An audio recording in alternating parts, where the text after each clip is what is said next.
Hey guys, hope you're having a great weekend. I'm back with another Diablo 4 video.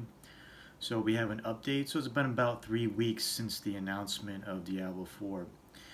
And my previous video was explaining some of the things that they announced in D4, what we saw. This video, it's a bigger update as far as communication with the Diablo 4 developers. In this case, we have David Kim, who is the lead systems designer of Diablo 4, communicating, believe it or not, with the fans about the feedback that has been given in the past 3 weeks since the Diablo 4 announcements. So I want to quickly go over. I'm going to link this in the description below, and so you guys can actually read it and absorb it, see what you think about it. But this is a really good step in the right direction as far as communicating with your player base and making a great game. So let's go over some of the things he's talking about. Right away, itemization, the hottest topic of Diablo 4, the biggest concern of it. We don't want to digress. We don't want to go back to Diablo 3's itemization. We want to expand on it because Diablo 4, what we've seen, is very, very basic, worse than Diablo 3's itemization. So it was a very hot topic in these last couple weeks for the Diablo community, and and basically what he's saying, he's understanding that. He said he's gonna work on building the item affixes, getting us to do more choices with the items. So basically, instead of that, just attack, just defense. Hopefully, we see maybe in the lesser items. So there's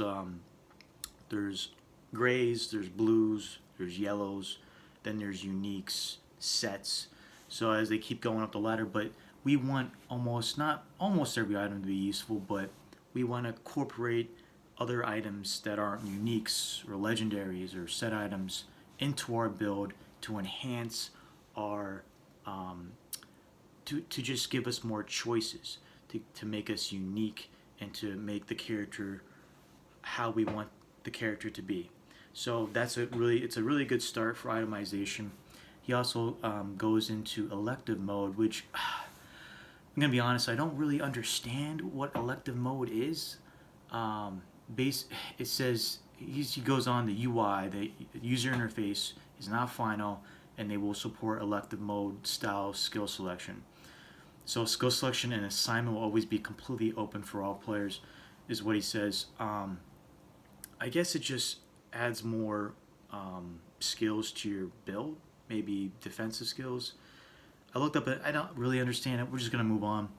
Now we go into ancient items. Now in Diablo 3, ancient items were basically you have your unique, your legendary. All right, that's the item. Oh, cool! I found it. They give you different stats maybe on different legendaries of the same legendary you find, and it's a very small difference.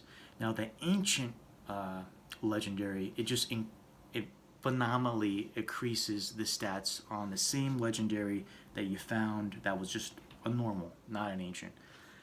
A lot of people didn't like that. I don't like that. I think you should just get rid of it. Get rid of ancient because it takes away the I finally found that unique or legendary, whatever you want to call it, but it's only normal. I want to find the ancient one. It's just, it kind of takes away that find, and I hope they get rid of ancients. To be honest, just get rid of it. Now we're going to the end game progression system. So this is basically talking about the level cap, and should there be one? Should it be infinite or finite? Finite.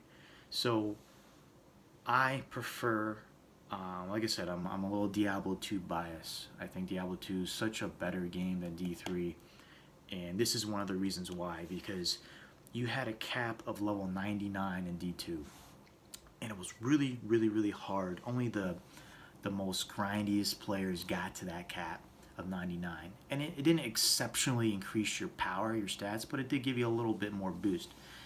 Now in Diablo 3, it was the Paragon system, was an infinite amount of progression. Like you keep going, you keep leveling up, thousands, 3,000. It's like it was never ending. It was so you never really were satisfied with your level cap. And I think they should bring back that level cap of 99 or 100 or something like that. That's hard to reach, and you really get a satisfaction when you actually get there because you put in a lot of time into your character.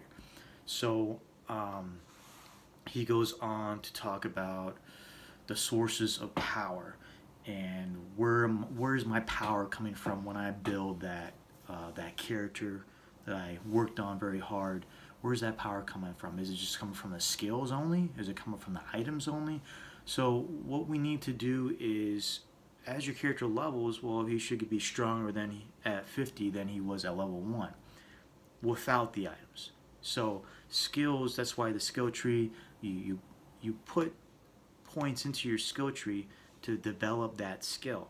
Okay, so in D3, I'm going to borrow from what SC Lama was saying, and I'll link his YouTube site down below because I'm borrowing it from him. He goes on to say that there was boots he equipped in Diablo 3 that did like 30,000 extra damage for this one ability. And when those boots were damaged, he lost all of his damage. Like, the skills didn't matter, how many points you put in his skills, the other items. So there needs to be a balance between skill power and item power. And so that's what basically he was saying. And they're working on that, and we'll see how that goes. The last thing he says is something about key dungeons, and this is basically, now I don't like taken from WoW, but in this case it's interesting because I liked WoW key dungeons. They added more layers to the game and how you approach the dungeon. So I think this might be interesting. And what I saw from the gameplay from a few weeks ago, they had a key dungeon shown, and it was a big swirling rock that followed you around that did damage, so you had to avoid it. So that was just one of the key dungeons, just for an example. I thought that was really cool. It just adds a little bit more complexity to a dungeon than just a normal rift, from Diablo 3. You just keep, going up the rankings of the rifts, and you just kill elites, and that's it. You beat the timer. I think this adds another layer of complexity to that, and it should be interesting. So David Kim, once again, communicating with the fan base, that's going to be extremely, extremely, extremely important in order for this game to succeed. And I want this game to succeed. So other than that, that's probably the biggest update. I don't want to make this video more than 10 minutes. Now there's new art visuals that I will have provided in the description with a link. And Durio look like they're back in the game from D2, so they look fantastic.